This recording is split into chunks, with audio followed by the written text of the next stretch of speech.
Hello po sa inyong lahat mga kapatid. Ayan, welcome po sa aking channel si Kuya Daysan. Subukan po natin kung dumating na yung aking inaantay. Kasi nag-aantay po ako ng pin sa Google AdSense. Ayan po. Ang petsa po ngayon ay, anong petsa ngayon? Ngayon po ay petsa 8 ng June 8, 2026. Ayan. Tingnan po natin. Ilipat ko lang ang camera. Ayan, ito. Tingnan natin kung dumating na. Ayun. Yan man, dumating na po. Dumating na po ang inaantay kong Google AdSense. Mayroon pang dumating na ibang sulat. Ayan, ito po. Ayan, yay! Dumating na ang ating pin na inaantay sa Google. Ayan. Maraming salamat. Bubuksan po natin mga kapatid. Ayan, papasok na po ako dito. Ayan, salamat po. Tingnan natin. Yay! Dumating na ang inaantay kong Google AdSense. Actually po mga kapatid kasi, dati na akong monetized channel. Tapos, na-demonetize. Ngayon, nung inayos ko siya, nag-active ako ulit. Nag-monetize na ulit ang aking channel, si Kuya Daysan.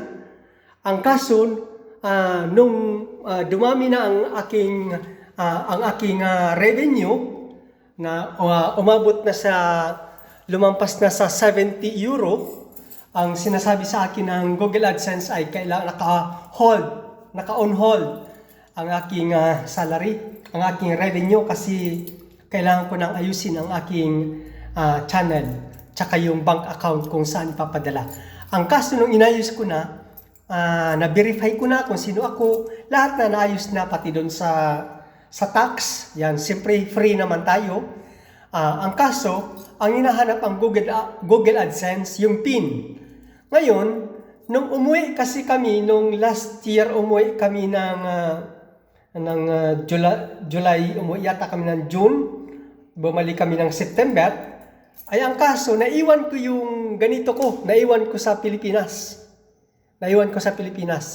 Ngayon, tumawag ako sa pamangkin ko kung pakisilip doon sa aking, hindi naman niya makita na. Kaya ang ginawa ko na lang ay nag-request ako ulit sa Google AdSense na padalan ako. Ito na. Kaya maayos na natin ang ating revenue sa YouTube. Kaya abangan natin kung magkano ang sasahurin ng inyong Kuya Daysan. Maraming salamat po sa inyong lahat at sa inyong suporta sa aking channel Kuya Daysan. At kung sakali man po na kayo ay nanonood nitong video kong ito, sa pag-share ko ito, ay paki-comment kung ano pang inyong masasabi sa bagay nito sa Google AdSense, sa PIN na pinadala ng Google AdSense sa akin. At paki-comment on the comment section below on this video. And also, kung sino man ang merong katanungan, ayan, pakisulat lang po at sa abot ng ating makakaya ay ating sasagutin. At syempre, sa mga gusto na mag-donate sa inyong Kuya Daysan sa channel na ito ay very much welcome po. At sa mga, syempre salamat sa lahat na mga nagpa-member sa inyong Kuya Daysan. Almost 30 members na ang inyong ang 30 members na ang channel ni Kuya Daysan. Maraming salamat po sa inyong lahat.